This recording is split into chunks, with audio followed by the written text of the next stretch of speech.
74 FM, 9 tonight. Bob Seger with Shakedown. Before that, Ready for the World. You might remember that Ready for the World gave us a song called Oh Sheila. Well, on this soundtrack, they're giving us 36 Lovers. Not a bad trade. Before that, the Pointer Sisters, Be There. Also, the Pointer Sisters, you might remember, were on the first Beverly Hills Cop soundtrack with Neutron Dance. This time they're on there with Be There. Corey Hart started things off, a song called Hold On. Now, I hate to harp on this, but I want to remind you again, if you are a person who is holding tickets to the Corey Hart concert, now they have been sort of canceled, is the best way to put it. Corey collapsed of exhaustion in Sudbury, Ontario, and therefore has canceled all of his Canadian dates.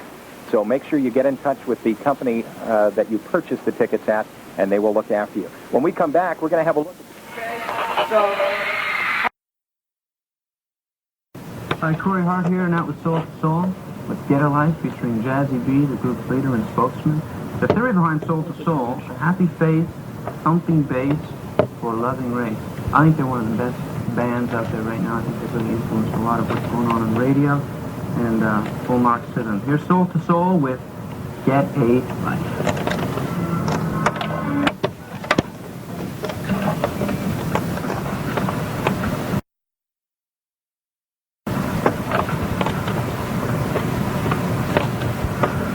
Including a twofer from Paula Abdul after this break, so come on back. This is Corey Hart on MTV Primetime. I'm going to do 4 in a row here. Coming up, Robert Plant and the Irish band U2. But right now, the woman who earned 4 #1 songs in 1 year. Quite remarkable feat. And we have 2 of them right here on MTV, starting off with Cold Hearted. Seems a lot of references to heart going on here. Paula Abdul.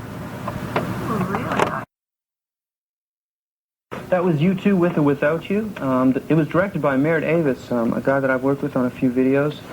He's also done clips for Springsteen and Bruce Hornsby, and the list goes on and on. Very talented director. And I told him to watch tonight, and I was going to say all these self-gratuitous things about him and myself. Anyways, Mr. Don Henley coming up after the break, so stay right where you are. Hi, this is Corey Hart, and I haven't put up any hockey scores yet, so I'm worried about my team.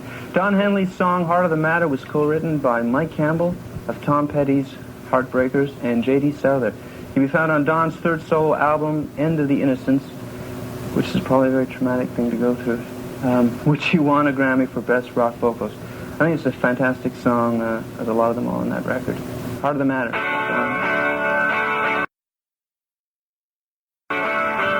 Coming up, the brand new Ann and Nancy Wilson video and the MTV News right after this, so stay where you are. Thanks to the erudite newsman, this is Corey Hart here on MTV. Hart is fronted by the Wilson sisters, which I said before I announced the video, Ann and Nancy. I think Ann is the brunette and Nancy is the blonde. I was never a good reader. Hart have a new album out called Brigade, and we have their video, an MTV exclusive. Hart, All I Want to Do Is Make Love to You. All right, hi, this is Corey Hart here, and I'm going to tease. Jane Child, Biz Markie, Midnight Oil, and a salute to one of the all-time greats, Marlon Brando, when MTV Primetime continues. Hi there, this is Corey Hart on MTV, and we're going to see Jane Child's Don't Want to Fall in Love. Jane's from Canada, and her debut album, she wrote and produced all the tracks. Quite a feat. Here is Don't Want to Fall in Love. MTV News and 4 in a row right after this, including something in honor of Marlon Brando. Corey Hart, and we're going to be back with 4 in a row. Coming up, Rod Stewart, Biz Markie, and Australia's Midnight Oil. Today is April 3rd, and it's Marlon Brando's 66th birthday. And in honor of Marlon and his legendary portrayal of Don Corleone, he was the Godfather.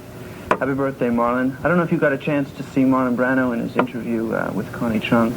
I did, and first time I ever seen him in conversation. I was really impressed because he's the only guy I've ever seen in an interview where she asks a question and he looks right back at her, straight in the eye, and says, "Now, why did you swat that fly to the left instead of to the right? Why, Connie, are you crossing your knees to the left instead of to the right?" we just don't know. And he's always been an actor I've always admired, and when I saw him do that, I was really impressed. I think asking those kind of questions in life are what makes it go around. Here's the band, the Godfathers, with Birth, School, Work, and Death. Put it home, opened it up, and put it on. I am by your side. Keep straight when you're lost inside. You can always count on me. Then she felt the burning desire.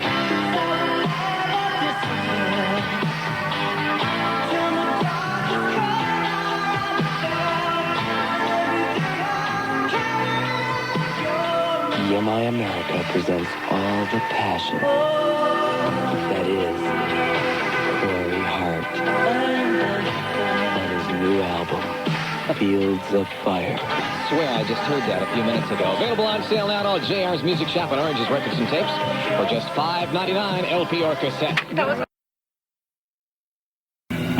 Marky, here's the return of Ant Music right after this break. Hi, Corey Hart here. Adamant, his new album, Manners and Physiques, was produced by Andre Simone, the man who gave us the tunes Goody Two Shoes and Strip. Brand new one from Adamant, it is Room at the Top. Here in the near future, MTV News and the B-52s, right after this commercial break. Hi there, Corey Hart here. The B-52s are big environmental activists, and here are Fred and Cindy to tell us a little more about their philosophy of how we can make the world a better place. Roll tape. We all have to band together, for... This is Corey Hart, and Madonna and Young MC are coming right up, and just for your curiosity, I'm here because I've got a new album out called The Bang. I've got a new single out, video out, it's called A Little Love. They play on MTV every once in a while, much to my chagrin. But, I'm here, I'm trying to make changes, and for those fans of mine that are out there that have wondered where I've been, it's been a tough road. I've been climbing the hill, and I'm back with a new record, and I'm really proud of it. And I look forward to seeing you guys on the road this summer. So, sayonara.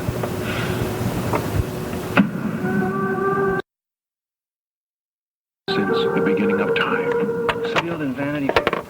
The reason she likes dating Warren Beatty was shampoo. No, laugh it up. It's that he knows what it's like to have the pressure of being a sex symbol and an icon. And on my record, I wrote a song about icon, which the lyric to the chorus goes, icon, super strong, obnoxious little moron, yeah, hey, hey. Icon, sing along, we can never do no wrong, dancing in this marathon, yeah, hey, hey. Anyways, I'm here on MTV, I might as well promote myself. Life's tough, here's Madonna's Vote. Coming up in the MTV News, so stay tuned.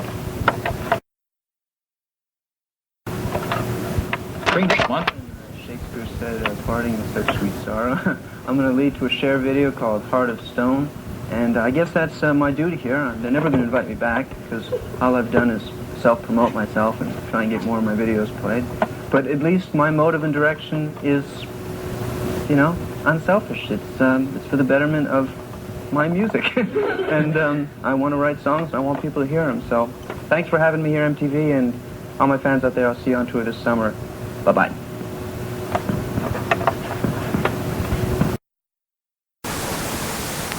Our next artist is very loyal to his homeland, so much so that he recently decided to give Canada first crack at hearing his new single and video. 1 week before Corey Hart hit the airwaves in the States, he was dazzling his Canadian fans with the first single from his upcoming LP, The Boy in the Box.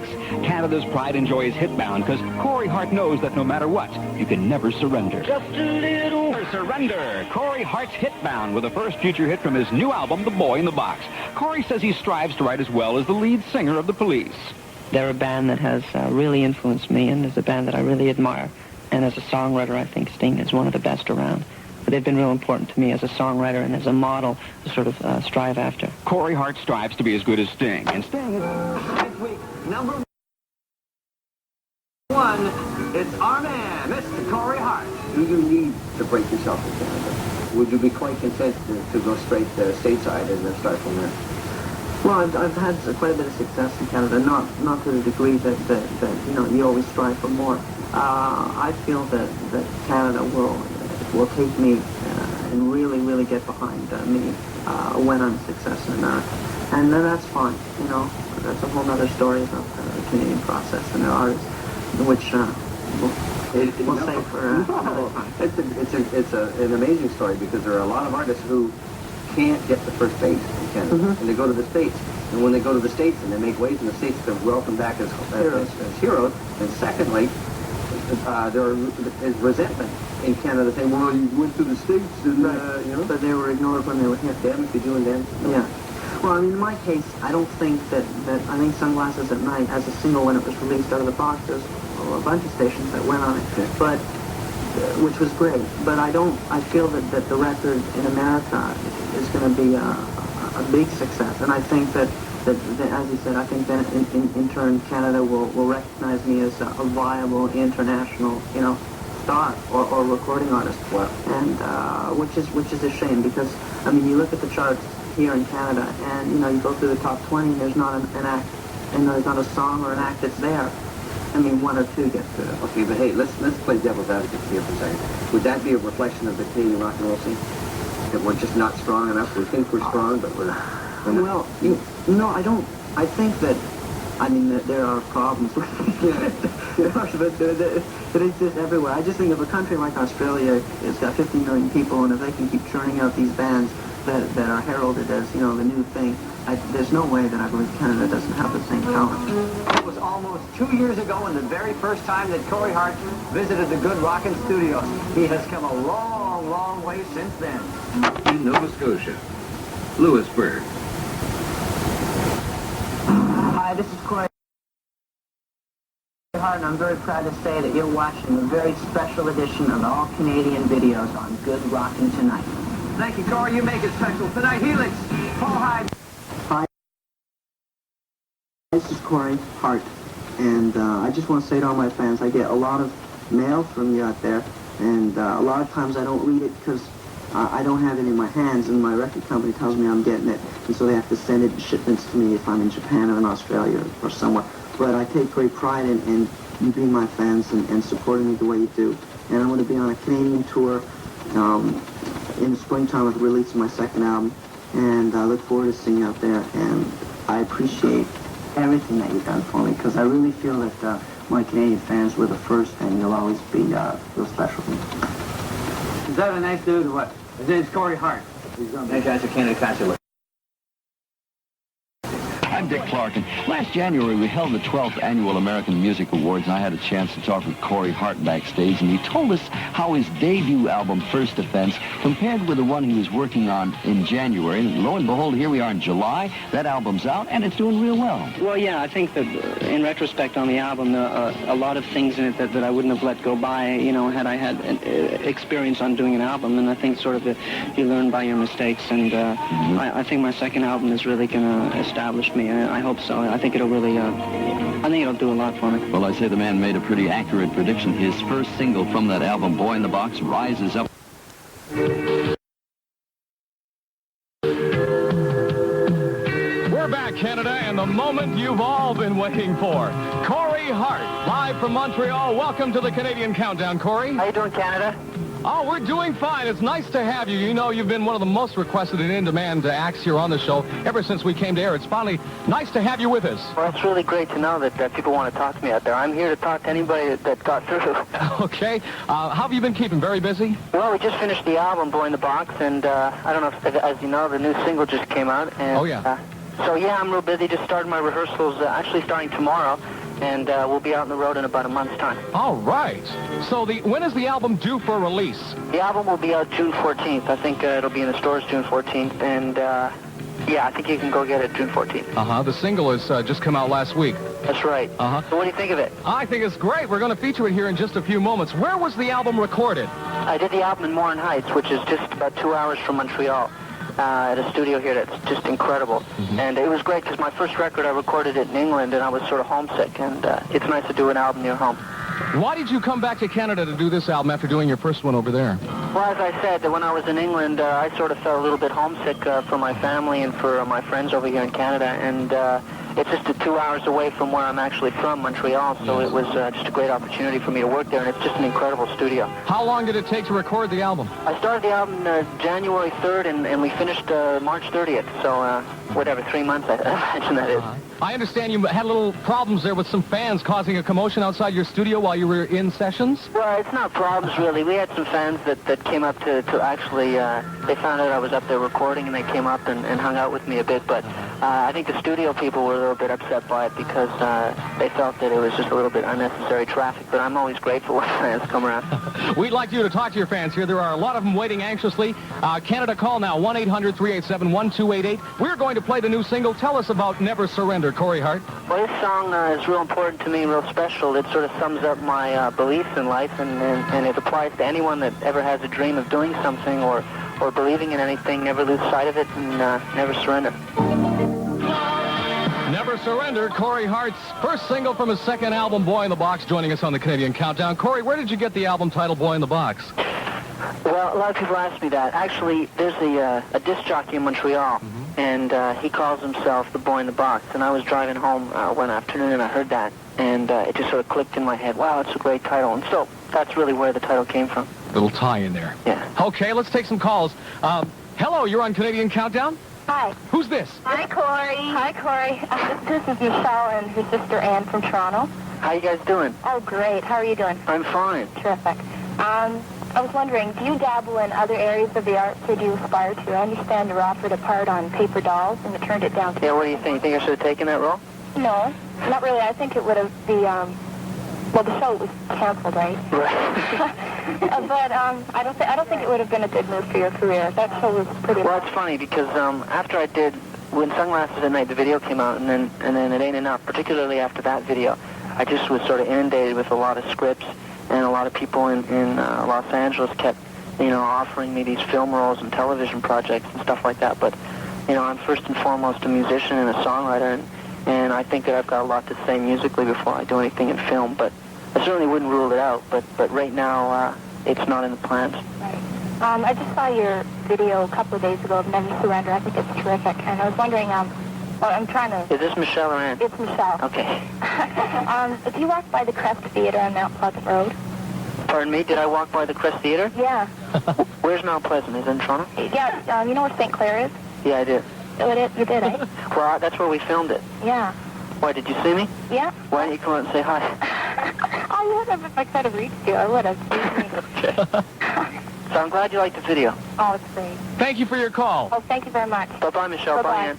All right, let's move on to another line. Hi, you're on Canadian Countdown with Corey Hart. Who's this? Hi, this is Monique from Halifax. What station do you turn on the Canadian Countdown? 92 CJCA. Okay, your question. Hi, Corey. What's your name? Monique. Monique who? Williams. Well, I know you, Monique Williams. Yes. Yeah, you sent me a bunch of letters, haven't you? Yeah. How you doing? Fine. You got a question for me? Yeah, well, you lived in Spain and Mexico up until you were 12, and I was wondering if that had any influence on your writing style? Let me think. Not really. It's like when I was going to school there, I felt really sort of alienated from the rest of the kids because I didn't speak any Spanish when I first moved over there. And so then I sort of had to integrate myself. And then I forgot all my English because I was about 7 when we moved over there, and all I did was speak Spanish for 6 years. And when we moved back to Canada, I sort of had forgotten a bit of my English. And I don't really think it contributed to my music. It probably just made me grow up a little bit faster. Oh, okay. Are you going to come to the show in Halifax? Of course. Am I going to get to meet you? Yeah, I did promise you that, didn't I? Yeah. Okay, then you will. Hey. Thank you. Bye-bye, Monique. Bye. Thank you for your call, Monique. One more call here. Hi, you're on Canadian Countdown. Who's this? Will? Where are you calling from? Red Deer. What's your question for Corey Hart? I'd like to know if when he writes the songs, he has his videos in mind. What's your first name? Will. Will. Do I have my videos in mind? Not really. I think the most important thing is to write the song and not really worry about a video, because I don't think that should sort of dictate your direction of songwriting. But obviously after the record's finished, then I really sit down and plan out a video and think and put all my concentration in that. But to answer your question, no, I don't think about the video when I'm writing the song. What do you think of my videos? I think they're really great, especially Sunglasses at Night. You like that one? Mm-hmm. You like to see me thrown in jail, eh? Well, no, not really. That was the worst part of the video. Well, I got let out, though. Yeah. Okay, thanks for calling, Will. Yeah, bye. Bye-bye. Thank you for calling the Canadian Countdown, Will. I wanted to ask you about your first hit, Sunglasses at Night. It was recorded and included on the first album after the album was completed. You went and took it back and made sure it was on the album. That's right. Well, what happened was I went over to England and did the album, and I just hadn't written the song yet. And so just prior to the release of the record, I wrote this Sunglasses at Night, and I asked the record company to let me go back and do it, and they did. And obviously, I'm pleased it was on the record. All right. When does the tour kick off?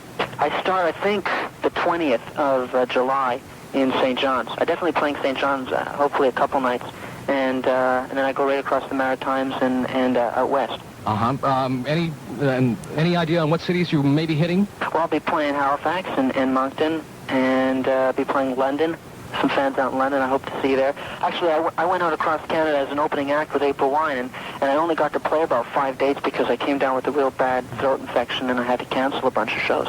But I'm really excited about this tour because it's my first opportunity to headline, and be able to put on my own show as opposed to opening up for somebody else. Well, good luck with the show on the road and, of course, the upcoming album, which will be out in the middle of June. All right, well, thanks for having me. Okay, Corey Hart on the Canadian Countdown. We're going to play your first big hit. Thank you very much for calling in, Corey. From Canada. Oh, aren't you? Sure am, from my home. We've got a fabulous line here. It sounds like you're next door. Well, it's probably because Halifax and me sort of have a good relationship, I hope. You certainly do. It's Corey Hart mania down here. That's fantastic. So I understand the record's doing all right. The record is doing wonderfully. A big jump, 22 to 16 on the Hot 30 chart, and who knows what next week holds in store for it. That's fantastic, because when I was out there last time, I just had probably one of the best concerts for me, even though I wasn't feeling too well when I played in Halifax last time. The feeling I got from the fans out there was incredible. So I always said when I went on the top 30 video show you have out there that Halifax and the whole Maritimes are special to me. Well, there was certainly a lot of Corey Hart mania at the time. I remember you did an in-store at, I believe it was A&A Records and Tapes in the Halifax Shopping Center, and I heard hundreds and hundreds of people showed up. Well, it was a phenomenal response. I couldn't believe it myself when I showed up there, and actually I was sort of trapped in the back room there, but it was a great fun. I don't think you'll be doing it again, will you? Well, probably not. I probably won't do an in-store, but I certainly, maybe I'll jump into the crowd at the show or something like that. You know? I wanted to talk to you about that. There are these heavy rumors going around that you want to come back to Halifax and play the Metro Center, that you very likely could in the near future. Well, it's been something that I've wanted to do for quite a while. It was go across Canada headlining because, I'm sort of real proud to be Canadian, and it's something that I wanted to do for a while. And Halifax is definitely one of the cities that's tops on my list to play. I want to talk to you about what's gone on since you were last here. I heard that you hooked up with Rick Springfield and traveled all over the U.S. Sure did. I did about 100 shows actually with Rick Springfield in the last summer, and then the minute that tour ended, I hopped on a Hall & Oates tour, and I did about 2 months with those guys, just up to Christmas time. So I toured extensively down in the States, and then took maybe 1 or 2 days off for Christmas holidays, and I went in the studio and recorded the Boy in the Box album. The Boy in the Box, we've heard so much about it. Yeah, well, I'm excited about it. I believe that this music is the best that I've written, and I'm really eager. I'm really pleased at the reaction of the first single, that it's done so well so far, and I got my fingers crossed for the rest of the record. Fans locally every night have been voting that song to the top of the top 10 at 10. They really like it a lot. I know it's doing well everywhere in North America, and I would suppose the next thing is to release it in Europe and Australia and things like that. Well, Sunglasses at Night broke through in Australia and West Germany for me. It both went top 10 over there, and so Never Surrender has been released. I think this past week it was released internationally, but it's always special when it happens at home in your own country, and so it means a lot to me that fans are picking up the phone and voting for me, or however they get through to you to get on a 10 at 10. I'm Dick Clark, and when this Canadian singer-songwriter was still trying to get himself noticed, he tried all kinds of approaches to get singers to buy his songs. Well, a few years ago, he spotted Carly Simon. I'll let Corey Hart tell you that story. We were in Nassau, and she was gambling at a table there. And I'm not a gambler, and I don't really think she was either, but there was a vacancy, and I just sat down next to her and pulled out whatever money I had and tried during the course of that gambling to ask her if she needed any songs for her new album. And she kept winning, and I kept losing, and I wanted to stay there longer so I could convince her to record some of my songs. But I lost my money, and I had to leave the table, so I never got around to really asking her. He's not losing these days. He's got himself a new hit on the National Music Survey. Here he is, Corey Hart, this weekend at number 25 with Never Surrender. And Spanish. Oh, c'est bon, muy bien. Oh, impressive. Yeah, right. Corey climbs 2 notches within your soul. Ever since I was a little kid, I have always thought His last album was a remake of an Elvis tune, Can't Help Falling in Love. Yeah, right. Yeah, Corey hit with that about 1.5 years ago. And we're Daryl Hall and John Oates. Oh, I'm John Oates. And I'm Daryl Hall. Right. And we're guest hosts, and we're doing the AT40 countdown to number 1. Okay, Johnny, get out your golf. Not while you're driving, okay? Look, just imagine 2 off-the-wall psychics who get off on adventure. Congratulations. Thank you. And congratulations on your new record. I tell you, it's red hot in Toronto. It's already number 1 in the top 6 at 6 tonight. Unbelievable, really? Yes, sir. It's doing real well. What's it feel like to be an overnight sensation at the tender age of 23? Well, I don't feel like an overnight, because, Mike, I don't know if you know anything about me. I've been banging away. Yes, you have been kicking around. I've been kicking around for a couple of years now, but this album was really important to me, you know, this Boy in the Box record, and particularly the first single, because it sort of sums up my beliefs in trying to break through in the music business, but never giving up. It's a marvelous single. It's selling like hotcakes and continued success. Corey, I won't keep you. I know you're having a little birthday party celebration there. We just wanted to say happy birthday on behalf of myself and everybody here in Toronto and all your fans. Fantastic, and I look forward to coming out there in August and playing a hell of a concert there. Love to see you, Corey. All right, thank you, mate. Thank you, everyone at CFTR. Okay, buddy. Bye-bye. One and only Corey Hart, what? I lost you for a second. I didn't hear you. Yeah, we lost ourselves here for a second. We're in the midst of 24 unbelievable hours, Corey. Non-stop, eh? I think it's great what you guys are doing. We're trying to, you know, and it's not only us, it's the people. If you could see right now the 100 or so, couple of 100 people here who are on their lunch hour at Nathan Phillips Square, who have been going through the line and coming from different areas of the city to make the contribution. We're not taking phone pledges. We want the cash immediately so that we can get a quick cash flow to the Red Cross and let them do their job. Right. Well, I think it's a fantastic idea, and I think that people of Toronto and people of Ontario are a real supportive type, and I think everyone's going to get behind it and do it. Hope my song maybe inspires a few people in Barrie that not to give up, and things will perk up.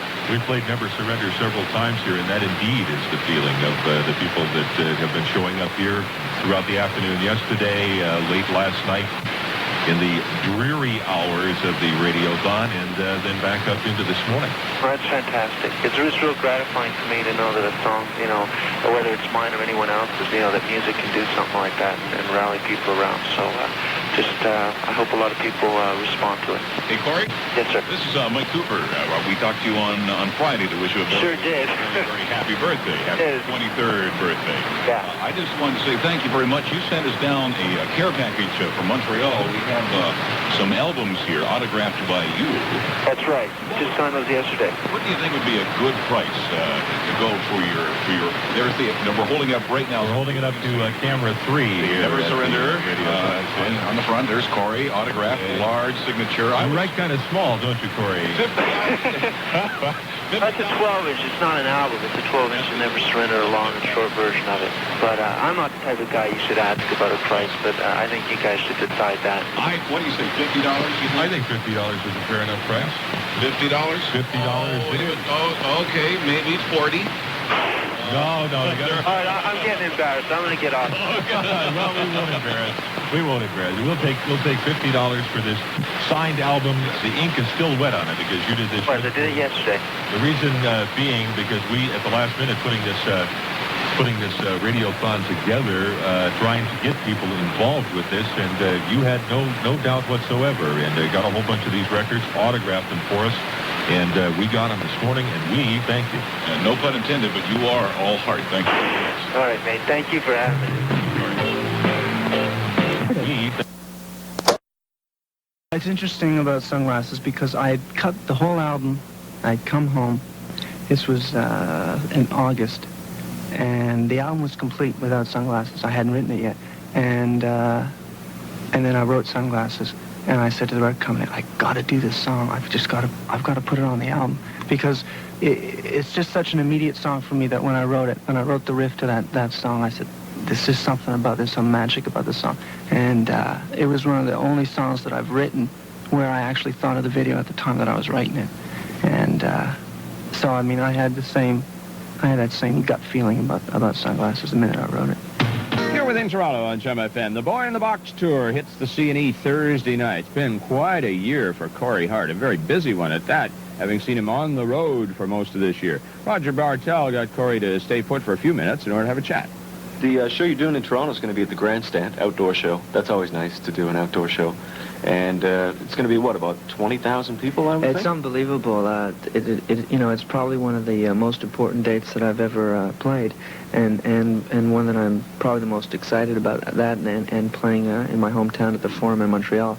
But definitely play Toronto and to play the Grandstand is quite something else. I'm very, very excited about it. Yeah, the fact that you played to that amount of people before, I'm sure, but not in a headlining situation, where this is your own show, and all the people are coming to see you. They're not coming to see Rick Springfield. They're not coming to see Hall & Oates. Right. They're coming to see Corey Hart. So that's gratifying. Fantastic feeling. And that's probably the most rewarding thing about this headline tour for me is, as I know when I'm out there now that the people are there to see me, and as an opening act, I was so accustomed to always thinking that people were not really into my show, and they were just there for the headliner. And yeah, you had to work hard. That's for sure. So it's much more gratifying to be able to go out there and know that they're there for you. Mm-hmm. This question's been asked a lot of different performers, but I've never heard it asked directly to you in any of the interviews I've heard, and that is whether or not you think your talents come across best working in a studio for a series of weeks or getting up on stage. There's obviously two different worlds there, and it's very hard to compare the two. And obviously one's probably more enjoyable than the other, but which do you think you're best at?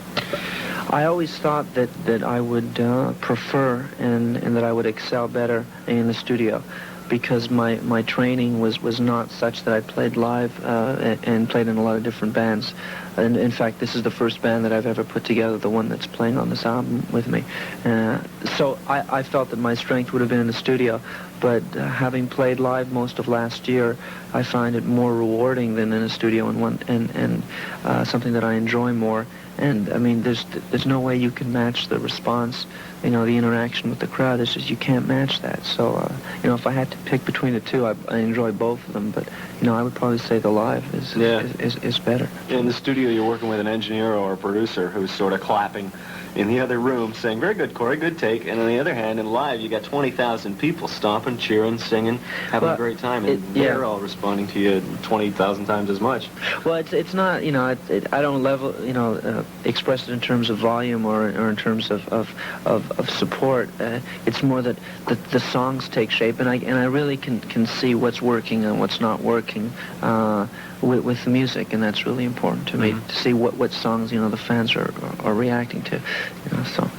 Your popularity is growing every day. I'm sure you're aware of it more than anybody else, especially in Canada. And I think we have to pat places like MTV and Much Music on the back for exposing you as well as they have. Maybe too much, I don't know. But how are you managing with the popularity thing and the fact that do you still live in Montreal? Is that where you reside? Do you have trouble going to the store to get a bag of milk?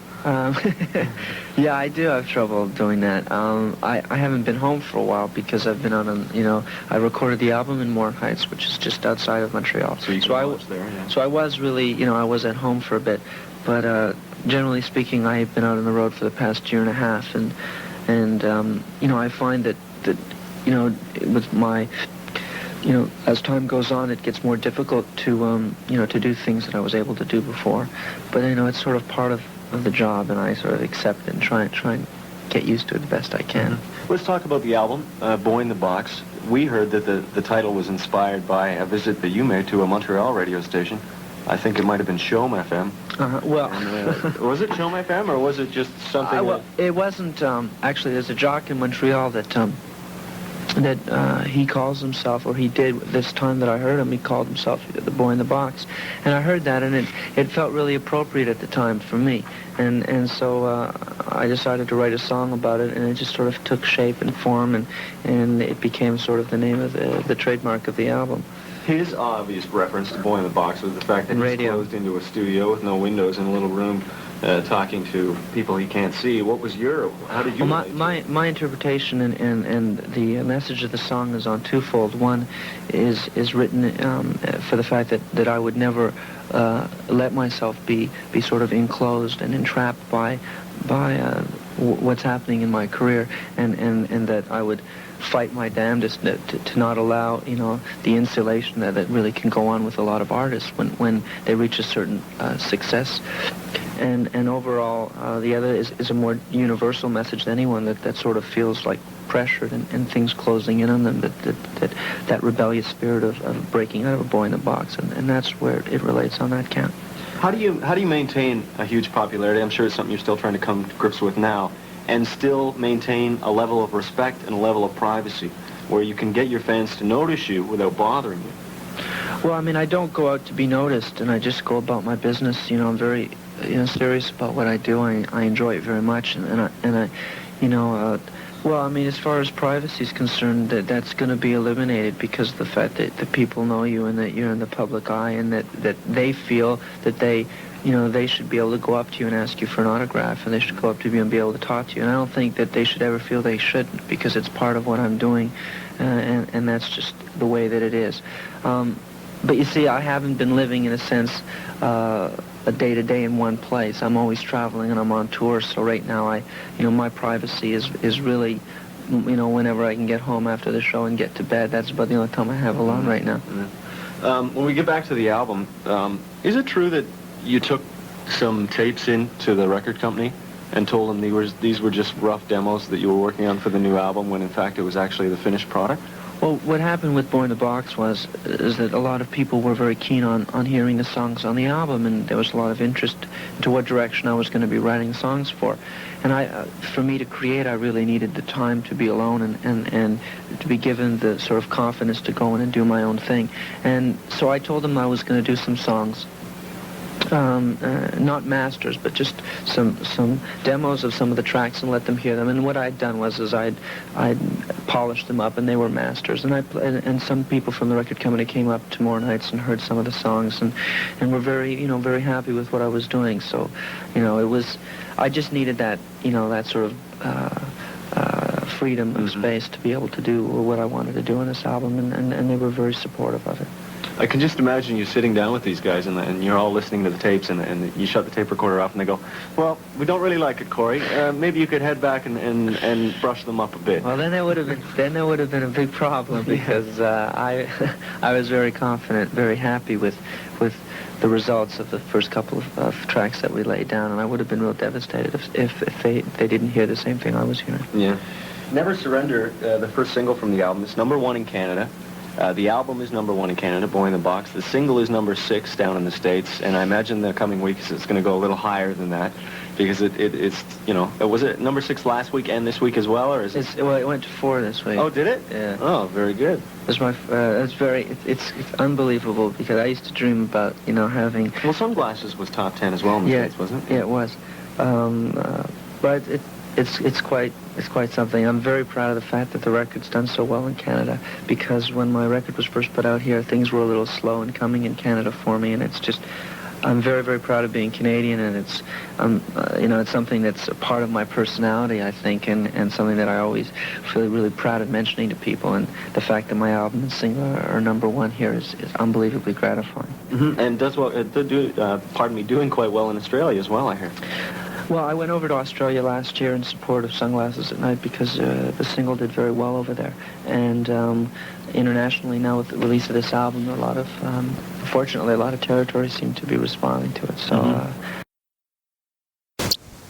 some people call me and ask me about my songs. It makes me feel really good, honestly. It does. Well, let's make some people feel good They might get the chance to have lunch with Okay, you. well, I have really terrible manners at the table, so... I'm sure they'll put up with it. Okay. Well, how do you want to do this? We're going to leave this up to you. I was going to ask maybe it's a difficult question, maybe it's an easy question. I mean, I know the answers to it. The question is, what are the names of my 4 albums? And, I know. Can I win? No, we'll let a listener win. Okay. Okay, so they should call 989-KDWB, and they need to know titles of all 4 albums. Titles of all 4. All right. Okay. Call now.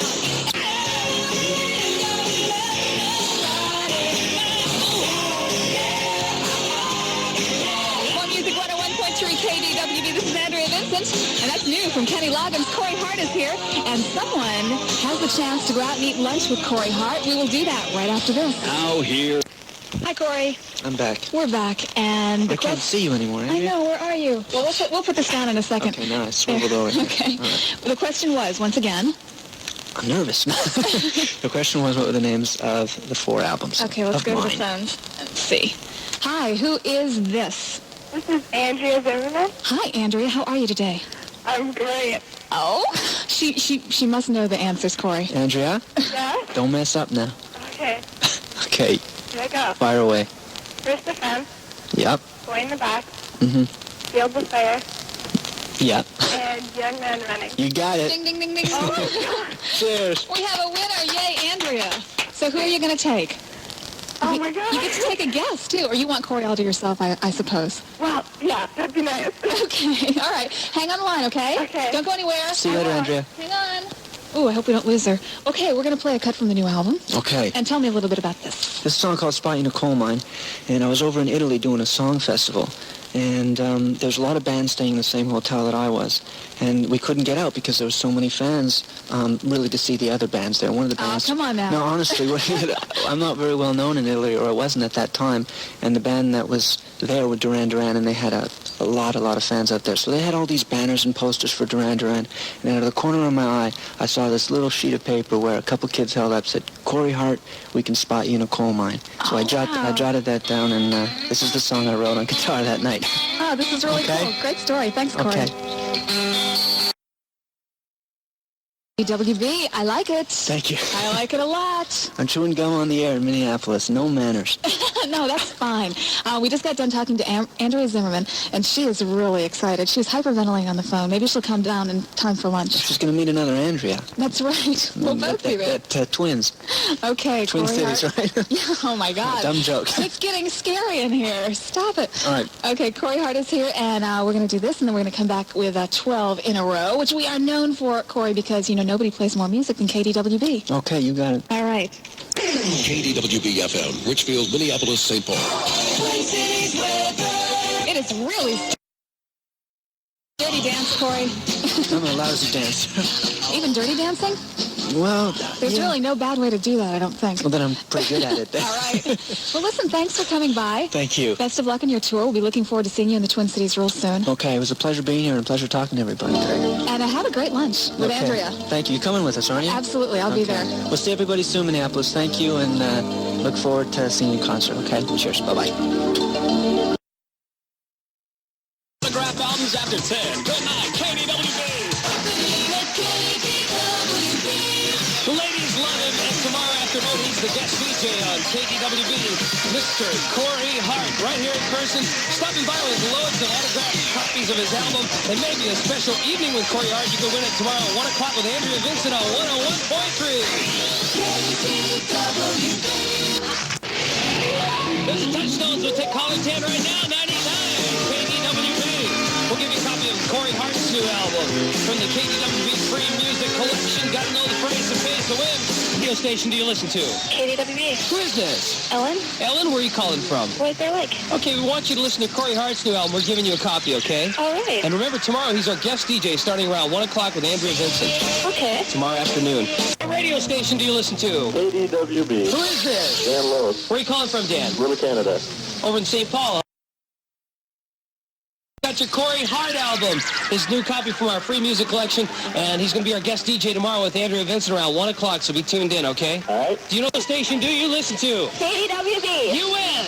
I do? Yeah. Oh, cool. Who is this? This is Gina Lachapelle. Where are you calling from? Manhattan. Okay, but that's out Princetown. Yes. Up there at the Paisley Park area. Yeah. Gina, we got a copy of Corey Hart's new album. He's going to be our guest DJ later on today at 1 o'clock with Andrea Vincent. Okay. We'll see if Corey can autograph it for you while he's here, okay? Okay. Do you know the phrase that pays? Nobody plays more music than KDWB. 101.3 KDWB, and I have got your autographed copy of the new Corey Hart album. It's called Young Man Running. It goes to caller 10-989 KDWB. Remember to win, you've got to know the phrase that pays. Nobody plays more music than KDWB. Hi, what radio station do you listen to? KDWB. I am so glad. Who is this? This is Robert. Hi, Robert. Are you having a good day? I'm having a fantastic day. It is so hot. Yeah, but it's air conditioned here, and I just won. Yes, you do. And it's going to get hotter, too, because you know what, Robert? What? Corey Hart's coming by the studio this afternoon. Wow. Ooh, it's going to be steamy in here, but while he's here, he is going to personally autograph an album to you, all right? Fantastic. Thanks for listening. What is the phrase that pays? Nobody plays more music than KDWB. Hi, what radio station do you listen to? KDWB. Who is this? This is Tony. Hey, Tony Tony. Schwager. Hey, Tony. Yeah. You got your radio up nice and loud, don't you? Yep. You're cranking us, aren't you? Yeah. All right. Well, you're a winner. All right. You've got the new Corey Hart album. It will be personally autographed to you. Tell me, Tony, what is the phrase that pays? Nobody plays more music than KDWB. Headline USA, live from Los Angeles on Most Music 99.5 WLOL. Thanks so much for joining us tonight. This is Hitline USA. I'm Brenda Ross here with Shadow P. Stevens. And now we're going to go live to the studios of Z100 in New York City to welcome Corey Hart. Hi, Corey. How you doing? Oh, we're doing great. Welcome to the show. Thank you. Thanks for having me. I feel like I'm in the Spaceship Enterprise. How you doing, Shadow?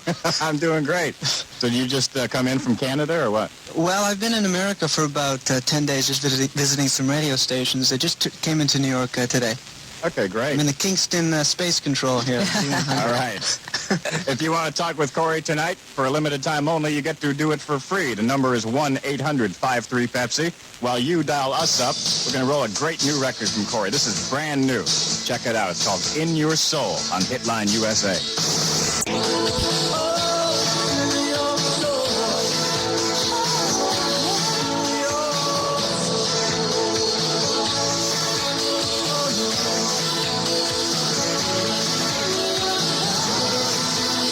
USA with new Corey Hart music. That's from his upcoming EMI album, Young Man Running. Of course, we'll send everyone Corey talks with tonight their very own copy of that album, too. Now, Corey, this is your fourth album. I've read in a bunch of places that you think of it as a start of a new phase for you. Do you think this album is different from your other stuff? Well, I think that this record represents, me as a songwriter, reaching a level where I feel most comfortable with the songs that I've written. And I think songwriting is a development process, and I've done 3 before. And I took a little more time on this record, and I recorded every song that I had written for it, which is very different for me. So I think there's a wider variety of songs on this record than in my previous work. Excellent. Well, if the single is any indication, it promises to be a fine album. Thanks very much. We're going to go to the phones now, Corey, and let your fans talk to you. Anything in Canada? Well, we'll see. First up is Chris, who dialed 1-800-53-PEPSI. She has the hit line up loud and clear on B96 in Chicago. Chris, you're on the hit line with Corey Hart. Hi, Corey. How you doing, Chris? Oh, fine, thanks. Corey, I really like that song. Thank you. Yeah, I hadn't heard it before, and I think it's great. Thanks very much. That wasn't my question. My question is, I know that you're a writer, but do you also produce all your own songs? Well, when I started out, I wasn't able to produce. The record company doesn't feel too confident letting a 20-year-old go in there and produce his own record, as much as I would have liked to. But as I developed in the studio and watched other producers work, I started to co-produce. And on this album, Young Man Running, the new one, I've produced this record. So it's something that I feel very strongly about, and I'm grateful that I was able to do it on this record. Yeah, that's a great shot. Good luck, man. Let's go to the next call. We've got Terry in Baltimore listening to B104. You're on with Corey Hart. Hi, Corey. How you doing, Baltimore? So I was just there. Oh, I miss you. Yeah, I didn't bump into you on the street. How are you? Pretty good, thanks. Have you ever written any songs for anybody else? No, I haven't, and the reason I haven't done that is because sometimes I've been asked to write songs, and the artist always is quite detached from the process and says, well, just send me the song, and I feel if I'm going to write for someone, I'd like to know the artist or the individual well enough to be able to write lyrics that will have some meaning for him or her, and I haven't met the right artist yet that's asked me to do it that way, but if I met the right one, I would. You got it. More questions coming up. Thank you, Terry. We're going to get to more questions for Corey just a bit, but... Headline USA, live from Los Angeles on Most Music, 99.5 WLOL. Hitline USA is right where it belongs, on your radio. You can also pick this up on loose fillings sometimes. I'm Shadow P. Stevens, along with Brenda Ross. Robert Plant was just here a little while ago. Right now, Corey Hart is taking your calls. And then next week, Depeche Mode and OMD will be here. That's right, but now let's get back to the phones. Peter called the Hitline from Toledo, Ohio, where it blasts on 92 WMHE. Go ahead, Peter. You're on with Corey Hart. Yeah, Corey. How you doing, Pete? Yeah, is the music scene any different in Canada than in the U.S.? Is it any different? Well, not necessarily. I mean, it gets a little colder there in the wintertime than some places in America. But, no, I think music really doesn't have a boundary, so I couldn't really say that it's any different in Canada. Although sometimes I thought when I was starting out that it was tough in Canada to get recognition from the record companies and from radio. But I think that's changed nowadays. It's kind of a weird thing in Canadian radio, too, where the government dictates that you have to play a certain amount of Canadian artists and stuff on the radio. Well, it's been a lifeline for a lot of songwriters, so, you know, it is kind of weird when you think that the government got in there and involved and legislated to force, you know, Canadian music on the radio. But in the long result, I think it's been a good thing for Canadian musicians. Next up is Jody in Omaha, listening to Sweet 98, and you're on the Hitline with Corey Hart. Hi, Corey. How are you, Jody? Fine. I can't believe... Sweet 98. What? Sweet 98, right? Yeah. Okay. Can't believe I'm talking to you. I'm in shock, too. I was wondering, who influenced you, like, when you were younger? Like, what performers influenced you when you were growing up? Well, when I was 5 years old, we moved to Spain and in Mexico after that. So I didn't have a lot of chance to listen to music. That accounts for the flamenco aspect of all your albums. Can you hear that there? It's kind of subtle. However, I think my biggest influence that I like to say is the Police. And outside of that, I like listening to Elvis. Okay, let's take another call. Next up is John in Philadelphia, listening to Eagle 106. You're on the Hitline, John. Hi, Corey. How you doing, John? Not bad. I was just wondering if you've been approached to do music for films, you know, like movie soundtracks. Well, I've done one song for a film, 9.5 Weeks, which is a film with Mickey Rourke, and I was asked by the director to write something, and he showed me some clips from the film, and I was really flattered, to be honest with you, because he's a director that I like, and I was really honored that he wanted me to write something for the film, and that's the only time I've been approached, and that's the only, the only time any of my music has been in a film. All right, we'll stay on the East Coast here, and we'll talk to Pam in Manahawkin, New Jersey, listening to WJRZ. Go ahead, you're on with Corey Hart. Yeah, Corey, hi. How you doing? What made you decide to be a singer? Well, I really had no choice, you know. When I was about 11 or 12, I'd wake up in the morning and I'd have my little radio blaring because I'd have it playing the night before, and every day I'd go to school and I'd scribble little notes. And instead of writing the homework assignments, I'd be writing down titles of songs and trying to figure out how to write them. And I really had no choice in the matter because I wanted nothing more to do with my life than to make music and to sing on a stage. So it was decided by powers well above me and much more powerful than me.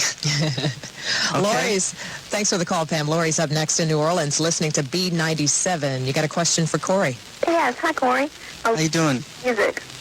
Pardon me? I love your style of music. Thanks very much.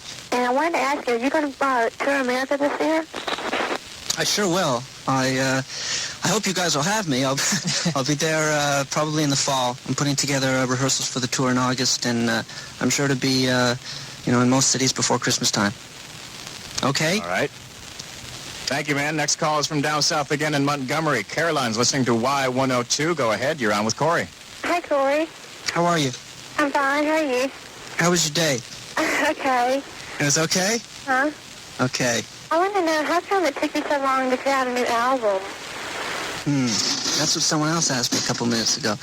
How come it took me so long? Well, you know, Fields of Fire was the third record, and I had done 3 albums in 3 years, and I really felt that I needed some time to just reflect on what was going on and catch up on some lost sleep, and really take a little bit more time with the songwriting on the next record. So as much as I hated not having my music played and being out there touring, I think it was really important for me to take the time and really reflect on the kind of album I needed for the fourth one, and really spend some extra time on the songs. So I'm sorry it took me so long, but hopefully it'll be worth the wait. Well, we'll let it go this time, yeah. Okay. We're glad you're back. We are coming right back with the smash hit from Corey that tripled the sales of Ray-Bans. Stay with us. Headline USA, live from Los Angeles on Most Music 99.5 WLOL.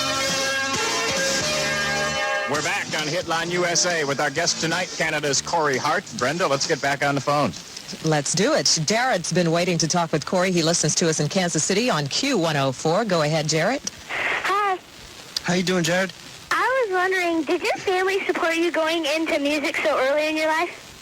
No, they didn't even feed me. You know? The ultimate insult. They let me sleep outside. No, well, my parents were divorced when I was about 12. And so my father really wasn't present too much, but my mom always supported me, and I'm the youngest of 5 kids, and I mean, my older brothers gave me a hard time and whatnot, but I think they always believed in me, and they always encouraged me to go ahead with it. Great. Let's do Thanks another one call. quickly. We got Tammy in Des Moines listening to Q102. Tammy, go ahead with Corey. Hi, Corey. How you doing, Tammy? Fine, thanks. I was wondering if you've ever performed in Europe? In Europe? Uh-huh. In Europe, you're asking? Uh-huh. Yes. Yeah, she. Okay. I thought maybe Let me in Canada jump in we call here. it something different. It is Europe, right? The Yes, continent Europe. over there, Yes, right across Corey. the Atlantic. Okay, I'm with you. No, I've never done live shows there. I've performed live in Japan, and I've only done promotional work with television shows and radio in Europe, but never live concerts. I hope to on this album. Great. Back in '84 was the first one. Corey's first album was called First Offense, and this was the one that broke it wide open. Crank up those sunglasses at night on Hitline USA.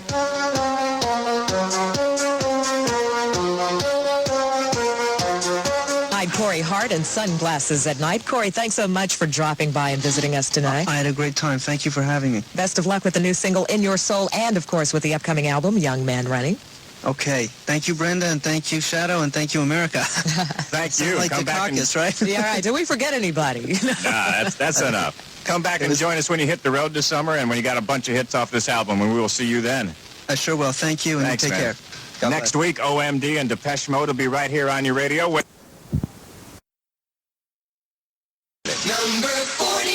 Leading off, the Canadian who hit last year with the remake of Elvis Presley's Can't Help Falling in Love. Now he's back with a new one, In Your Soul. Corey Hart.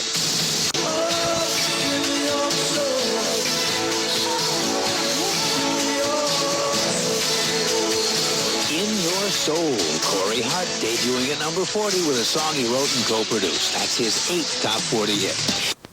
You want it to happen right then and there.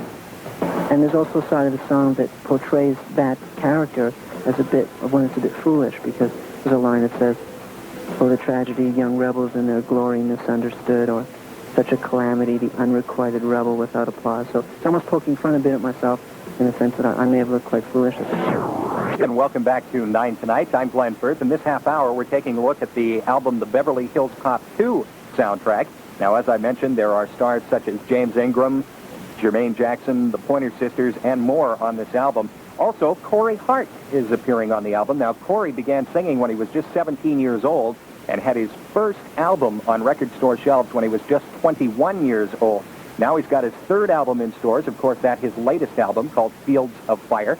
And, of course, now he's appearing on soundtracks. Now, a lot of people didn't know this, but he also at one time turned down the position that Michael J. Fox took in the movie Back to the Future. Little interesting trivia for you. Music right now from Corey Hart, a song called Hold On from the Beverly Hills Cop 2 soundtrack. This is 9 Tonight on Q94 FM. Very angry and very impatient. And a lot of people along the way told me, take life as it comes. Corey, don't be so intolerant of everything. And if you want to have a recording career, you know, if it happens, it happens. But try and tell a 17-year-old that. It doesn't work. You want it to happen right then and there. And there's also a side of the song that portrays that character as a bit of when it's a bit foolish, because there's a line that says, oh, the tragedy, young rebels in their glory misunderstood, or such a calamity, the unrequited rebel without applause. So it's almost poking fun a bit at myself in the sense that I may have looked quite foolish. And welcome back to 9 Tonight. I'm Glenn Firth. In this half hour, we're taking a look at the album The Beverly Hills Cop 2 soundtrack. Now, as I mentioned, there are stars such as James Ingram, Jermaine Jackson, the Pointer Sisters, and more on this album. Also, Corey Hart is appearing on the album. Now, Corey began singing when he was just 17 years old and had his first album on record store shelves when he was just 21 years old. Now he's got his third album in stores. Of course, that's his latest album called Fields of Fire. And, of course, now he's appearing on soundtracks. Now, a lot of people didn't know this, but he also at one time turned down the position that Michael J. Fox took in the movie Back to the Future. Little interesting trivia for you. Music right now from Corey Hart, a song called Hold On from the Beverly Hills Cop 2 soundtrack. This is 9 Tonight on Q94 FM.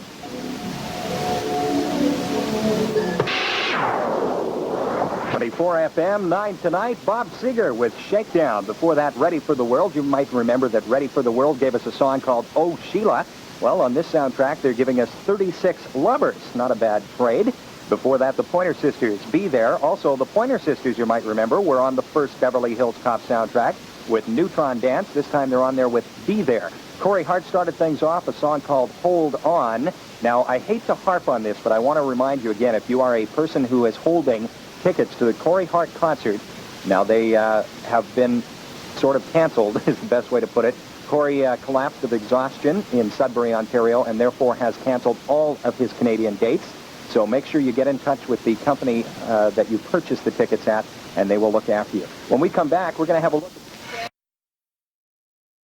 He's got a new song out. We'll be listening to that this morning. Yes. And I can tell you something about Corey Hart, too, that I have heard, that he was the guy who turned down the role that Michael J. Fox took to play in Back to the Future. Oh, really? Corey Hart was offered that role, turned it down, and has now sort of regretted it, obviously. Yes. It's thinking seriously about getting into the films. We'll ask him about that. So he, too, turned that role down. Yeah. And, by the way, yes, here's a little, what's a news flash in from Channel 58, the 9th annual, and they send us all of their updates. The 9th annual Emmy Awards for Sports telecast for the very first time on Petition. Oh, this making next matter of fact. Corey Hart, we're going to quiz him about that for sure. At least it's been widely reported that he did. Yes. National widely, I think. Some of those rumors we've been trying to spread around. Here he had a chance to play the Michael J. Fox role in Back to the Future. And I, of course, had the chance to be Michael J. Fox at one point in my life, and I turned it down. All right. Well, I do have cable at home, which is about as close as I'll ever get, I think. And there's a brand new shopping channel out. Sounds like this.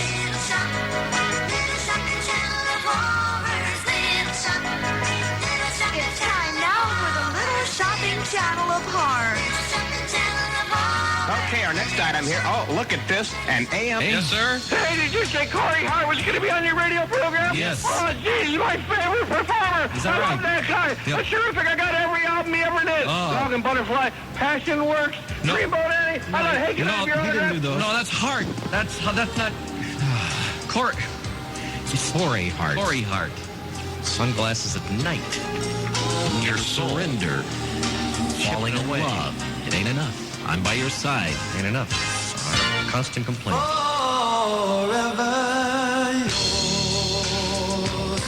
And we'll have some trivia coming up in just a few minutes. Time Warp, I think, listening to that song. Oh, by the way, nice going to Tammy Whitfield and Jana Hayes. We mentioned some people who... Old Elvis tune that was just really terrific, and we thought we'd play it for you this morning. Get ready for his visit in our next hour. The only Elvis remake that's ever been a hit. Corey Hart and Can't Help Falling in Love at 8:29 Power Hits. All right, if I run my key over this record, do you? Corey Hart, Can't Help Falling in Love with You, a remake of an Elvis Presley record. Yeah, he did real well with that last year. Yeah, and Elvis hasn't sung that for many years. No. So, Corey's going to be in next hour, by the way. We'll be playing his brand new one called In Your Soul. Real pretty tune. Right, and in the meantime, let's do some trivia here and give away a couple of Wendy's certificates. These look like little checks. These are great. It says made out to pay to the order of our very important customer. One single quarter-pound hamburger, French fries, and a 16-ounce soft drink. We'll give you 2 of those coupons. So you take your favorite, take Corey out to lunch.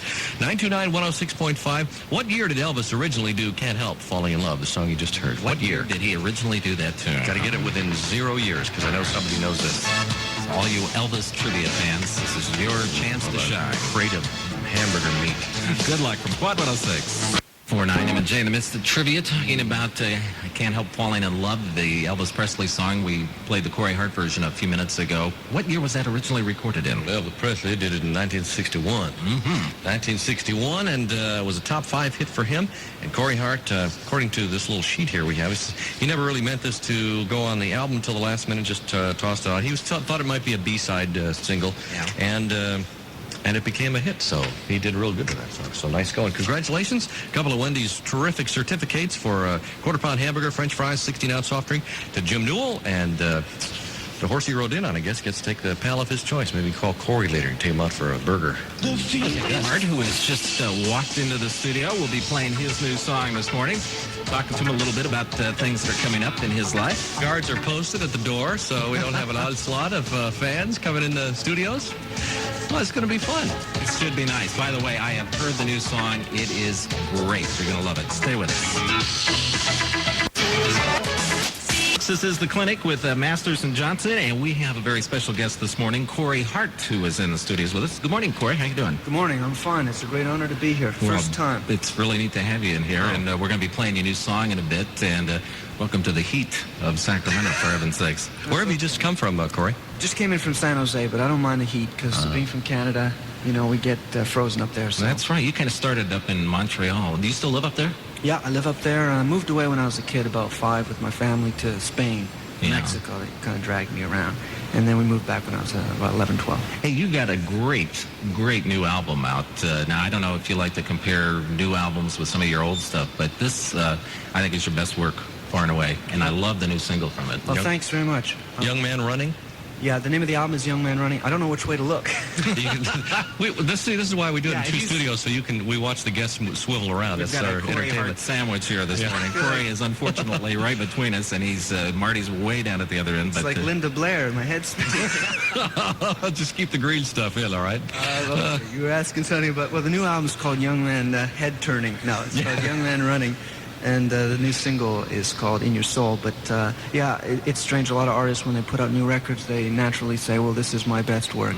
But in this case, again, I'm repeating the cliche, but I really believe that it's the finest songwriting that I've done. And I really feel, I just developed as a songwriter when I started writing songs as a teenager, and I'm real proud of this record. We got a kick out of playing we played about a half an hour or so ago. We played your remake of the Elvis tune, which I thought was the best remake of an Elvis tune I'd ever heard. Great. And it was, what a nice job. And that was just something you did as an afterthought. Yeah. Well, a lot of people gave me a hard time about doing the Elvis song. They thought it was quite sacrilegious for on top of it, a Canadian doing a version of an Elvis song. But it was very spontaneous, and I hadn't really deliberated on it very much, and it was just on impulse, and I think it captured something in the song. Now, you also do Jailhouse Rock in your act that you have? Well, I used to do that. I used to do that on one of the tours. We'd just go nuts with Jailhouse Rock. I'm a big Elvis fan. Got to ask you a question, ask if this is true or not. Did you actually have an opportunity to do the Michael J. Fox role in Back to the Future? I've heard the rumors. Well, I didn't actually have the role. I had a chance to screen test for it, and I don't know when Michael J. Fox was offered the part, whether mine was first or his was after. I'm sure that I couldn't have done a near as good a job as he did, or even close to it, because I'm not an actor. Would you like to? Would you like to get into film work? Not really. I mean, my passion is music and writing songs, and I'm going to stick with that. But it was quite flattering for me to get. Well, I'll tell you what. Let's play one of your biggest hits, Never Surrender, right now, and let's take some phone calls. If some folks out there would like to talk to Corey, the number is 929-106.5, and we'll let you go on the air with Corey and ask him whatever your little heart desires. Well, ask him almost whatever your your little Yeah, exactly.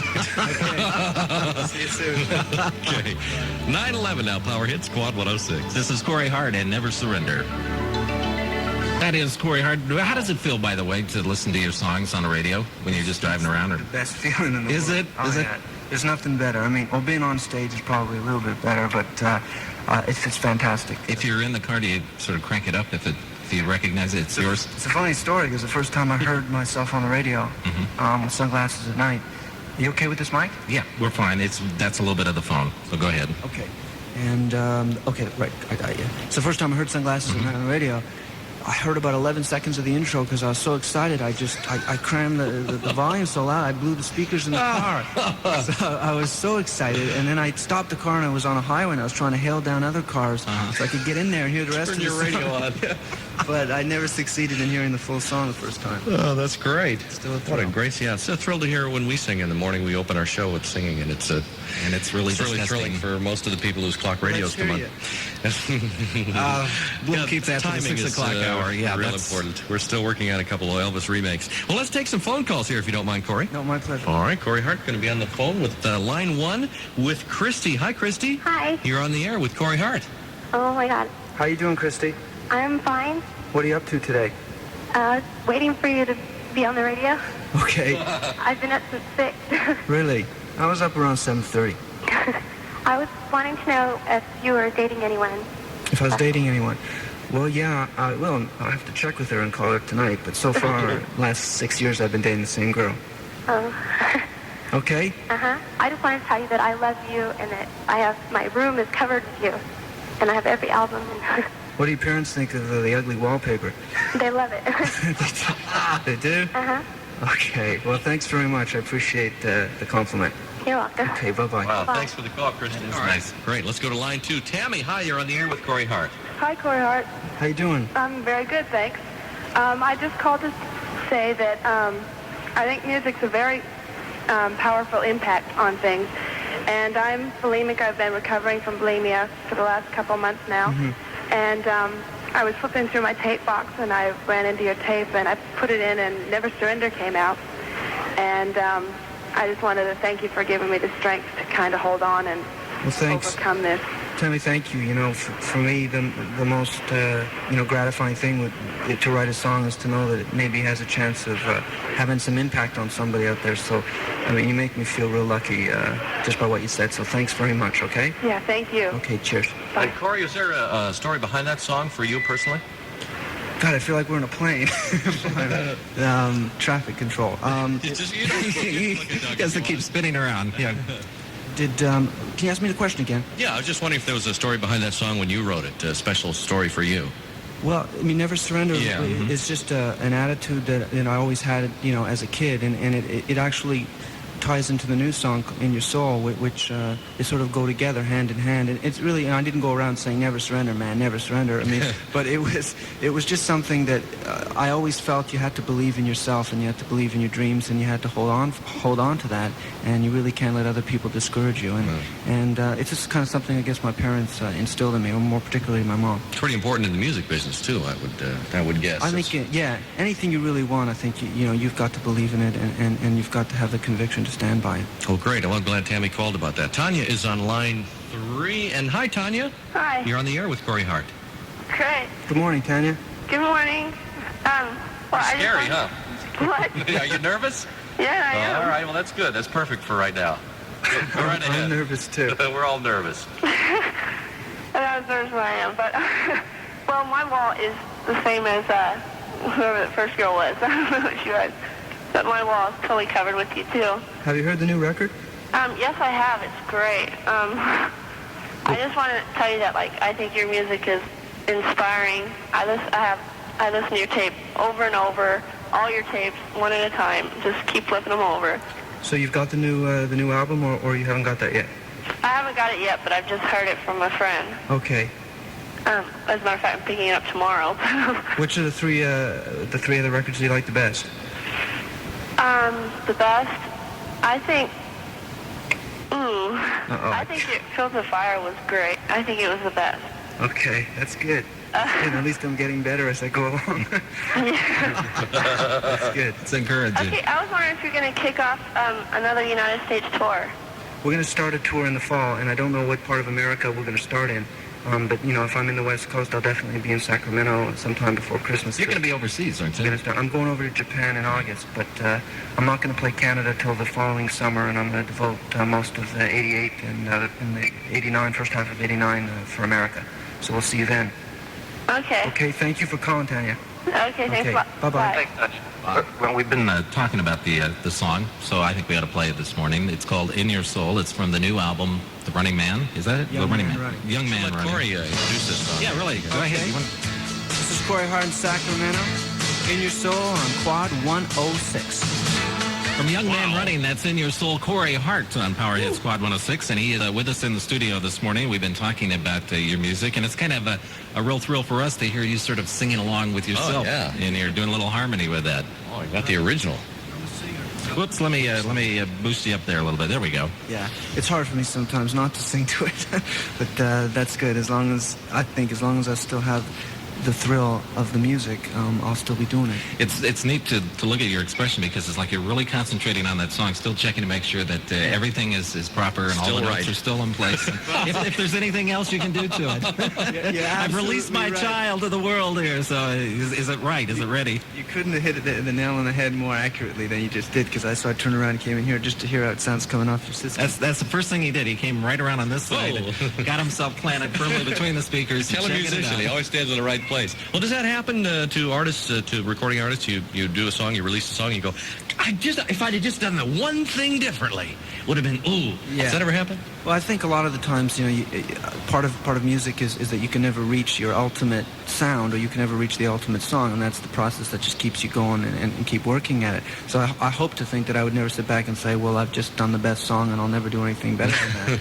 But I'm a perfectionist, and I always want to try and improve what I can. And it's important for me when I put out a record, that I still hear what it sounds like on the radio, or what I hear what it sounds like in a cassette on the car or something like that, just so I keep touch with it. And you can experiment a little bit with them, I guess, in concert. That's your chance if you wanted to try it a little differently. That's great fun. I mean, a lot of, for instance, a song like Never Surrender, I think on this tour, I've always done it as the record, but on this tour, I think I'm just going to do an acoustic version with a guitar or something, and just, I get the opportunity to try different angles of the song. Well, later on, we can go out and listen to your music in Doug's Chev, because he's got the greatest sound system. As soon as I get that radio off, it'll be great.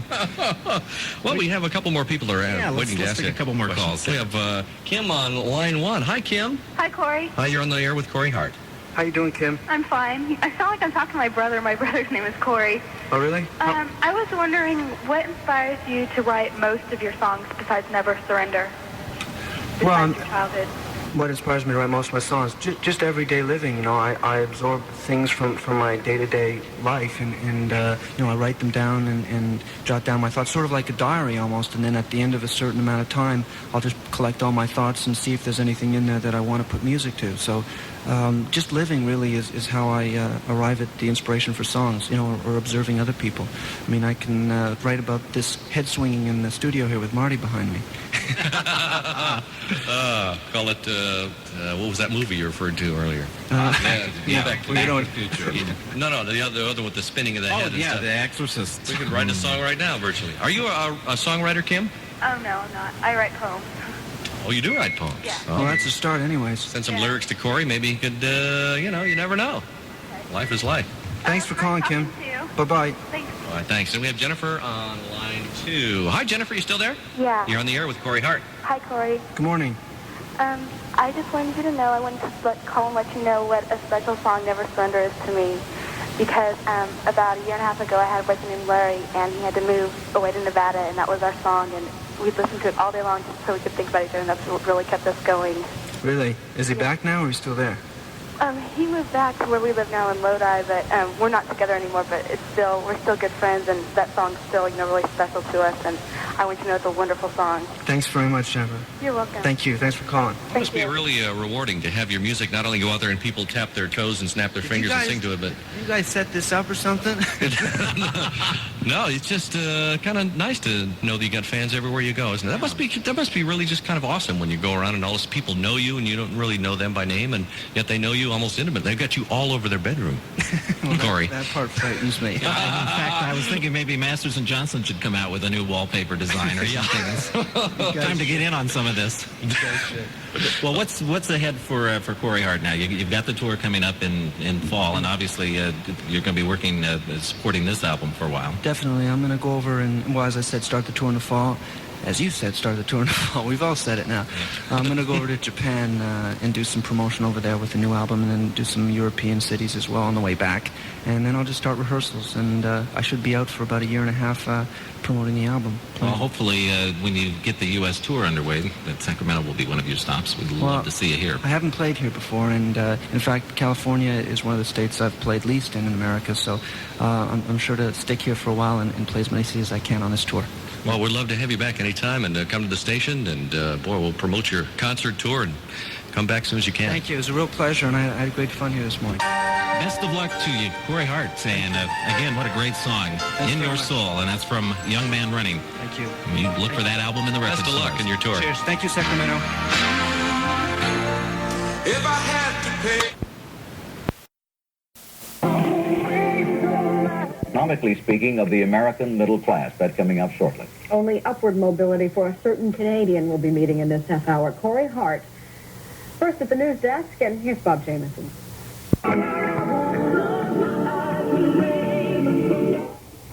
What's killing the... Corey Hart's first offense wasn't a crime. It was a sensation. It was his debut album and made him an international pop star. His latest album, and his fourth, is called Young Man Running. And Corey Hart joins us this morning. Good morning. And you're still a young man 4 albums later, but how old were you with First Offense? I was 20. Just turned 20. I recorded the record when I was 19. Came out when I was 20. Now, if I understand correctly, there was some frustration in your career that it took you so long to get a record deal. You recorded that when you were 19. Now, looking back from your advanced age now, doesn't that seem a little ridiculous? Yeah, it does, but, you know, try and convince a 15-year-old when he wants something more than anything in the world that he can't have it, you know, he's not going to be very rational about it. And, you know, the older I got through my teens, I was really, really adamant and determined, you know, to have a recording contract and to sing on a stage. And, well, I just never took no for an answer, but in answer to your question, no, I don't have a big beef here. Okay. What do you find harder? Getting a record deal and making your debut album successful, or coming up with a second album as good as the first, and a third, and a fourth, and keeping it at... Well, I think that, I don't know if it's more difficult, but I think that you would hope that one would naturally progress as a songwriter and naturally improve, you know, what your craft is. Or maybe when you look back on some of the clips you did 10 years ago, you know, you don't think that you were as polished as you are now, because you're pretty polished. Well, we've got a clip of you performing a cut from the new album. I guess it's called In Your Soul. Mm-hmm. Do you consider it a singing or an acting performance that we're going to watch, or both? No, I stayed away. I mean, the first couple of videos I did, it was very instinctive. I had no idea, you know, how to react in front of the camera because I had no training that way. And, you know, it was a foreign territory for me to march through. And, you know, some of the earlier ones I'm pretty embarrassed about. This one is just strictly a musician playing, interpreting a song. There's no acting in it at all. All right. Well, why don't we watch it? Okay.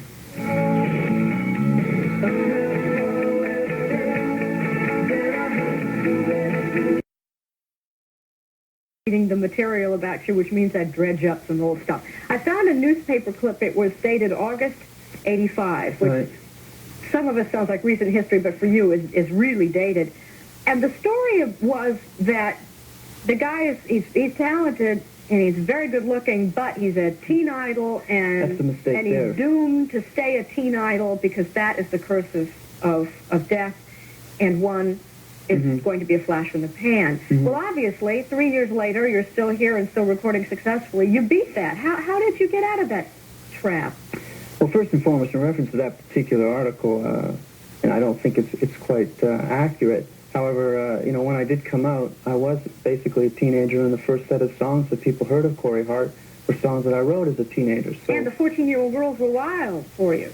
Well, you know, I mean, in high school they weren't, so it was kind of a shock to me suddenly, you know, to get out there and people were reacting to me, you know, on a physical level. So I just sort of, well, was pleased, obviously, about it, but I just adjusted to it. I think how did I beat that, and I'm still doing it today, is because I've only wanted to do one thing, and it was to write songs. And when it's coming from the center of you, I think, you know, you're invincible, really. Yeah. You are Canadian. I sure am. Is that what does being Canadian mean when you want to be a rock star? Is that an advantage? Well, you dress warmer. You must dress warmer. It's the #1 criteria.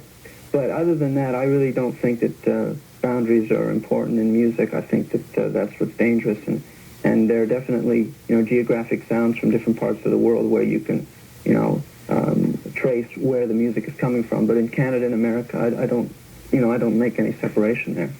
It's the same language, more or less. Yeah, we have a little problem only in Canada because we're so close to you guys, and we're so influenced by your culture, you know, and all the magazines and the television shows and movies and celebrities. So we just have a little chip on our shoulder, but we're just, you know, getting rid of it as time goes by. Yeah. Well, Corey Hart, a Canadian export here in America. Good to have you. Thank you, and it was a pleasure meeting you. Oh, well, thank you. Okay. We'll be back after this. I see myself as a Canadian artist, most definitely a Canadian artist. I'm very proud to be Canadian, and wherever I go, I tell people that I'm from Canada. You know, but I don't believe that I should wave the flag. I think it defeats the purpose to do that. It should be done, you know, subtly. It should be done in a way that people are aware that there's Canadian artists out there that are really good, and that should be it should be respected on a level with international art. I think Canada has the real problem with accepting its own musicians as opposed to the rest of the world. I think, you know, a country like Australia, which has got 15 million people, less than Canada, and they really support their artists. And Canada supports their artists to a certain degree. I think the fans do. I think sometimes radio finds it a little difficult to deal with a lot of Canadian artists. Yeah, you're going to the States to try and make it, to try and break it down there? Well, I mean, it's the market. I mean, it's the market that you've got to break through. I mean, I want to be an international recording artist. I mean, I want to see myself on the Hot 100 and Billboard. It's a goal of mine, and so naturally, I've got to go down there and do it. But it doesn't mean that you know, I won't be here and I won't do things in Canada. Well, something about me very private. Corey Hart, a 1-hour documentary tonight at 9:30 in Newfoundland on CBC Television. This is CBC Television.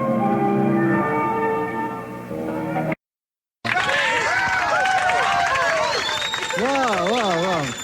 Welcome. Thank you. How are you? I'm very good, thanks. And you've been well-traveled lately. I'm all over the place. You are. I'm road stoned, as we say when we play concerts. Well, welcome. Now, officially, we'd like to invite you to hang out with like a few thousand of our closest friends. You guys just wave, so Corey says hi.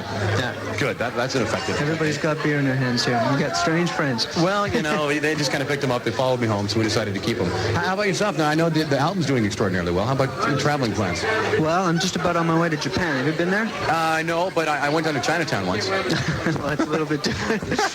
Well, I'm going over there in about 10 days. Yeah, I did a little bit of homework beforehand, and you've done extraordinarily well in Japan. I can't really explain it. You know, certain countries, the music just seems to take to. God, it sounds like a major party you're having here. Well, you know, it is a major party. A lot of people came out to see it, and they're not. A lot of Japanese are going to be coming on a little later. Are they? So yeah, they'll be back here. Okay. Just watch for the guys with the cameras in the back row. I'll do a few Japanese songs. So. I was going to say, do you actually sing in Japanese? When I go over there, I always learn a traditional Japanese song and you know, do my rendition of it. It's usually a traditional thing, so I do a rock and roll rendition of it, and the audience seems to like it. I would imagine. How about something like your current one, like In Your Soul? Can you do any Japanese? What's interesting is when they sing the lyric, you know, I mean, it doesn't really sound the same, but you know they're singing the lyric. Yeah. And they're really good fans over there. They really take the time to read the words, and they know the music quite well. And I mean, it's a real pleasure to play over there for those fans. They've been incredibly supportive. We have the same problem because we have a thing called the Hit Election coming up in about an hour, and when the Japanese sing along with Hit Election, it comes out different. We can't. Well, Never Surrender's pretty tough to sing as well. We can't say that on the end. Yeah, exactly. In Your Soul, do you know anything in Japanese? I know this song here. I don't know how to say it in Japanese. Well, In Your Soul on... Yeah, we'll just compromise on the So guest, Corey Hart. Corey, have you ever met... This is Lisa Fiorillo. She'd like to say hi. Hi. Lisa, Corey. Hey, Lisa. Nice to meet you. It's great. So we've got the makings of a killer duetter. Now, you picked this song out, didn't you? Yeah, this is one of my all-time favorite songs. I think it's just an incredible record. One of the best written. Police. You did a great job. If this singing thing doesn't work out. Sunglasses lyrics. Okay. Well, I'll tell you what. They weren't printed up in the lyric sheet in the first shipment of records. So probably that's why it confused a lot of people. But which part do you want to know? Well, okay, there's the whole song? Yeah, well, just like one of the choruses there. Don't switch the blade on the guy in shades, or no? That's it. Don't switch the blade on the guy. See, there's a lot. What I was doing in that part of the song was I really wanted to make it sound quite rebellious, right? Yeah. So I really cut a lot of blood out of my vocal cords, and that's why you can't really make out the lyrics. But I sing pretty unintelligible. But you know, it's never mattered. It never mattered. It never mattered. So for those of you that care to know, it's Don't Switch the Blade on the Guy in Shades, oh no. And it's killer. Okay. And it's now. Corey Hart music, live from Hula Hands. The Bellevue party continues. Just stick around for a little bit more. For a little bit more, Mark. We've got Vanessa Williams showing up in about 10 minutes. You ever met Vanessa? No, not yet. Well, your chance is coming up for just a little bit, too. Cheers. Corey, thanks for coming out. You've done a great job. We got another one coming up. Okay. A lot of people coming up here. You're autographing 101 posters and giving these out. These people are all sitting here, and they got questions for you. What's your name? Kathy. Do you want to come to our barbecue tomorrow night? What are we eating? What do you say? What's for dinner? Chicken. Chicken. Okay, we'll put that on chicken. the If you would have said steaks, I wouldn't have come, but chicken can lure me. She can't hear me, can she? No, this is kind of tough. What's your name? Gina. Gina, what do you want to ask Corey? Are you going to be coming here for a concert soon? I'm going to start touring in the fall, and I don't know which part of America we're going to start in, but if we start in the West, I'll be here before Christmas. Oh, that'd be great. We saw your concert. We're going to talk about the concert you were here last time in just a little bit. What's your name? Lisa. What every girl in Seattle wants to know, are you happily married? Okay, this is it. The speakers are sweating. We need a drum roll here because these guys are sitting here. Lisa was the name of my first girlfriend. Lisa was? Yeah, so it's kind of a nostalgic name. I'm not married. I'm engaged to be married, so... but I'm pretty old-fashioned. I love her a lot, so... Well, he's engaged. So they said maybe if you're really lucky, she'll break it off. I don't think Mark's married. No, I'm not married. Just she'd be good. She's invited to the barbecue, too. Okay, good. So you're going to bring the wife. Hey, Lisa, this is another Lisa, right? Yes, my name is Lisa also. And Corey, I wanted to ask, how old are you by chance? All these women in Seattle probably would like to know. I don't know why they'd like to know that, but I just turned 26 on May 31st. Well, that's close to my age. When's your birthday? I'm 24. Well, when was your birthday? January 10th, 64. Okay. Early 60s. What about you, Mark? You going to fess up here? That's my sister. No, I'm 26. Okay, we're same year, 62. January 2nd, 1962. All right. My parents missed a tax deduction by 18 hours. How unfortunate. We got more posters to sign, more of these things coming on. We're going to be talking to Vanessa Williams in a little bit. Okay, so I'm out of here then, right? We got one more left, and I want to do this one for sure. After we're going to do a couple commercials, and we're going to come back and talk about the song, which I saw you in live in concert. Probably one of the most amazing songs I've ever seen in concert. Coming up next on the Z. LZ back at Hula Hands in Bellevue. The celebrities are rolling in. Vanessa Williams coming up in just a little bit. Scarlett and Black will be here and taking the stage about 7 o'clock. And I know you hear this all the time. People like sucking up and saying sweet things just because you're here. But honestly, one of the most impressive concerts I ever saw was when you were in the Paramount about, 2 years ago now? 2 years ago. And you did, one of my favorite was Rudolph the Red-Nosed Reindeer, which you did you got a good memory, Mark. And the encore was an a cappella version. You're losing your voice. You're like ready to keel over and die at any moment. And I could just tell you're ready to run back in the back room and take a powder. But you came out and did an a cappella version of. I did it. It's almost forgotten for me. Yeah. Never Surrender. Never Surrender. We now got that one left real quick. You know something? The reason I came back and did that version was because I was really inspired by the audience and by the reaction that they gave me, and that's something that makes me feel like the luckiest guy in the world when I can go out there and I know people appreciate my songs and they encourage me to to go and even push a little harder. So that show was success was because of the audience there, and really not because of me. Well, obviously we're not going to be sitting there clearing an open stage. It's like, yeah, roadies. Okay, yeah, good. You did a wonderful job, and honestly, if anyone comes back, if you're coming back sometime before Christmas, that is definitely a Are you going to be there? Absolutely. All right. You know it. I'll be back there. Never Don't just Surrender. say it because I'm sitting next to you here. Okay? No way. I'll be there. I think the next tour is even going to be better. Okay, it's going to be great. Never Surrender, one of my all-time favorite classics in live and concert. Thanks again for coming out. Thanks very much. Everybody in Seattle, I'll see you soon. And thank you for all the support you've given my tunes. I'll see you soon. Cheers.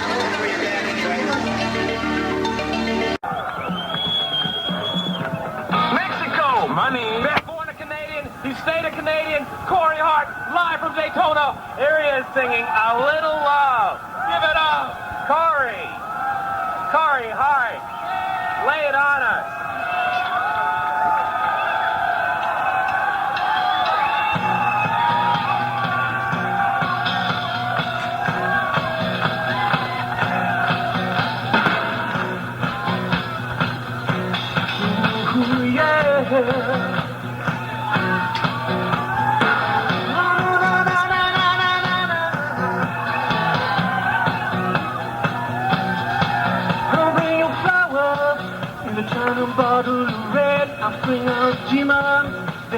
cannot explain. I bring you thunder that will wake up the sky, shake it like a river. I don't know why.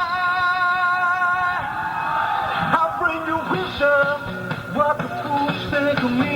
I am your prison when you long to be free. I bring you laughter from a serious sky. Still love is like a schoolboy. I don't know why.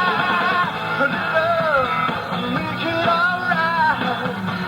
Love, make your heart bang bang. Love, rock it the night. Love,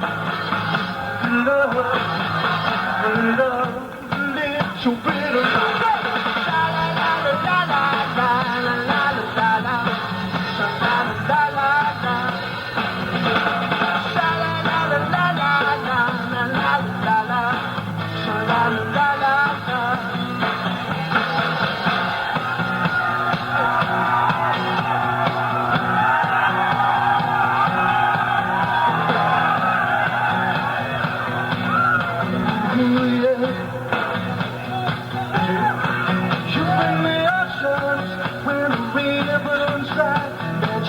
For my ethereal touch, carried your brother like a pebble from the beach.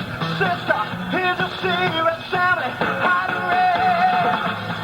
Love, make it alright. Love, make your heart bang bang. Love, rock it the night. Love, love,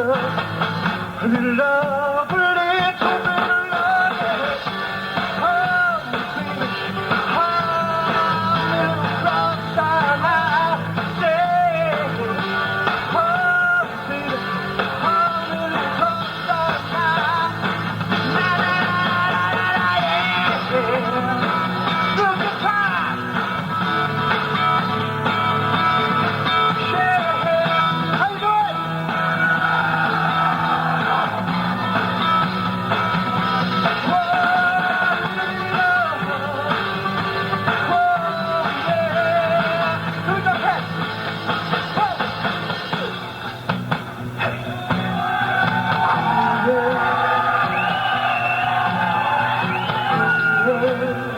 You feel good, Daytona? We got these Canucks. Anybody from Canada here? No Canadian.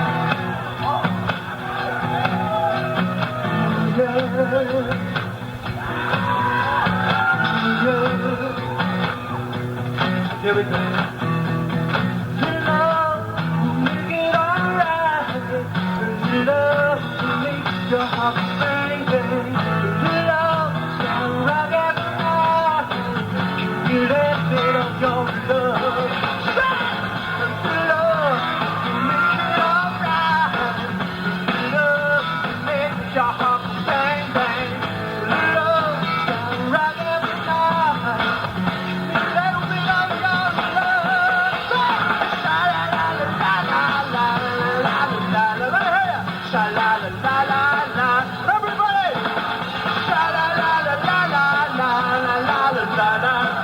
La la la la la. Here's to it. La la la la la la la la la la la. La la la la la la.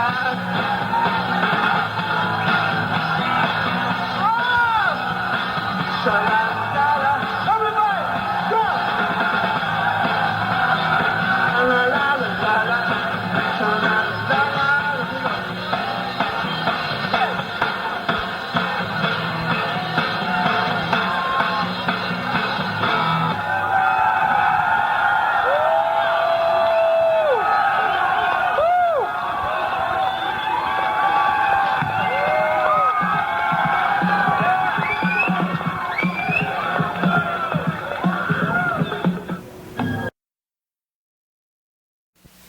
Years ago, Corey Hart's debut album, First Offense, made an impact on the chart and gave us the top 10 single, Sunglasses at Night. But it's Corey's follow-up, Boy in the Box, that Corey is most proud of commercially and artistically. It sold 3 times as many copies as the first LP, and from a songwriting standpoint, it's more mature.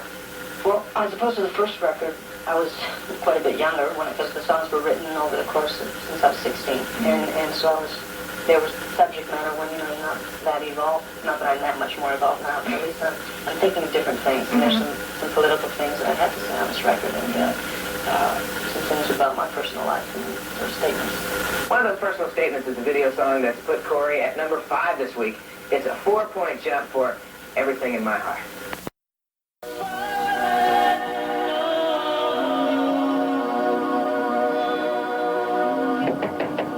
Beef jerky time. You want some beef jerky? WYTZ, Z95. Hi, this is Alan Fruit, and we're Glass Tiger on Z95.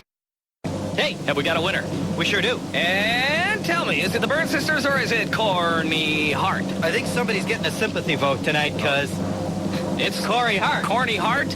I think you better call that guy because he's not going to get anywhere. Do you think Elvis is in his grave right now going, man, somebody